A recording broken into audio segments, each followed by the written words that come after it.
I didn't know animation movies can teach us so much till I started paying attention to them. And then one by one, I watched them closely and came across all the life lessons that they are trying to teach that we casually miss. Now, let me ask you something to start with. Have you ever felt like your emotions are all over the place? Like one minute you're laughing and the next you're completely overwhelmed? Yeah, me too. Now imagine if you could peek inside your mind and actually meet the little voices in your head.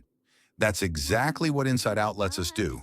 But this isn't just a movie, it's a mirror. And if we look closely, we'll find powerful lessons for our own emotional, spiritual, and personal growth. So today we're diving deep into Inside Out, scene by scene, and pulling out the real wisdom it offers. Let's go inside. First up, meet your inner crew.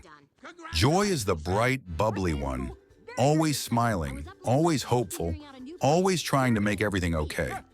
Then there's sadness, quiet, slow, often pushed aside, but don't let that fool you. She's one of the most powerful of them all. Next, we've got anger, quick to react, loud, intense, but also fiercely loyal. He shows up when something feels wrong. Fear? He's anxious and always imagining the worst case scenario, but he's just trying to keep you safe. And finally, disgust, the sass, the eye rolls, but also the one who keeps you from swallowing stuff, literally and emotionally, that you shouldn't. These five voices live in all of us, and they're not here to control us, they're here to guide us. Let's talk about Joy for a second. From the start, she wants Riley to be happy, always. So when sadness touches a memory and turns it blue, Joy freaks out. Sound familiar? How often do we try to shove sadness aside? We pretend we're fine. We smile when we're hurting. We post a happy photo while crying inside. But here's what the movie teaches us. Real happiness isn't about always being joyful. It's about feeling all your feelings and understanding that sadness has its place too. In fact, one of the most beautiful moments in the movie is when sadness comforts Bing Bong. Joy tries to cheer him up, but it's sadness who simply sits with him and says, "I'm sorry." And that's when he starts to heal. Sometimes the best thing we can do for ourselves or someone else is to just be there, to allow the tears, to honor the pain. Early on, Joy shows us how Riley's core memories shape her personality. Family Island, Friendship Island, Goofball Island, and more. These aren't just memories.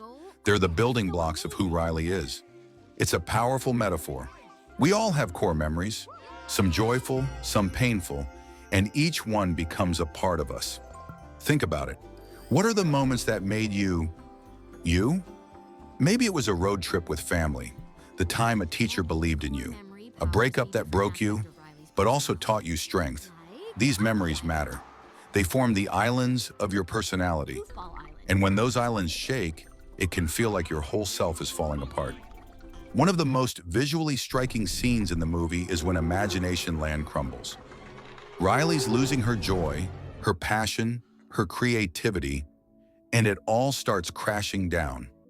Sometimes life feels exactly like that. You move to a new city. You lose a job. A relationship ends. Suddenly, the world inside you feels unfamiliar. But here's the thing.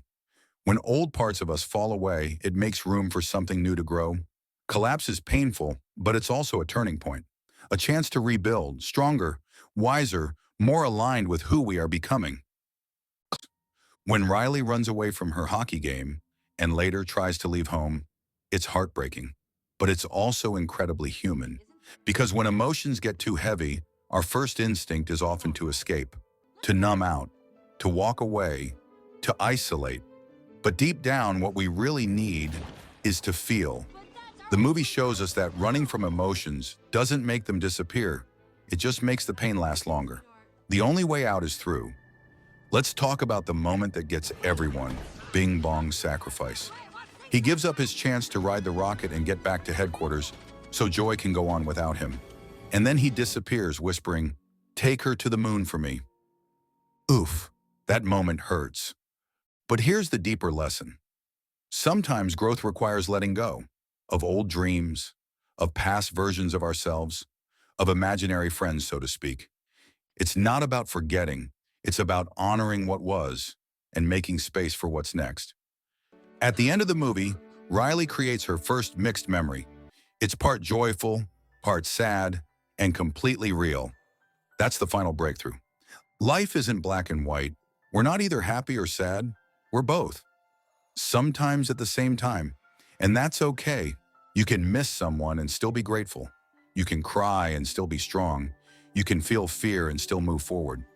The goal isn't to control our emotions. It's to understand them, to let them guide us, not define us. So here's what Inside Out teaches us. Beneath the animation and the laughs and the tears, your emotions aren't enemies, they're messengers. Joy lights the way. Sadness connects us. Anger defends our boundaries. Fear keeps us safe. Disgust protects our values. Every single emotion has wisdom. And when we stop resisting and start listening, we come home to ourselves.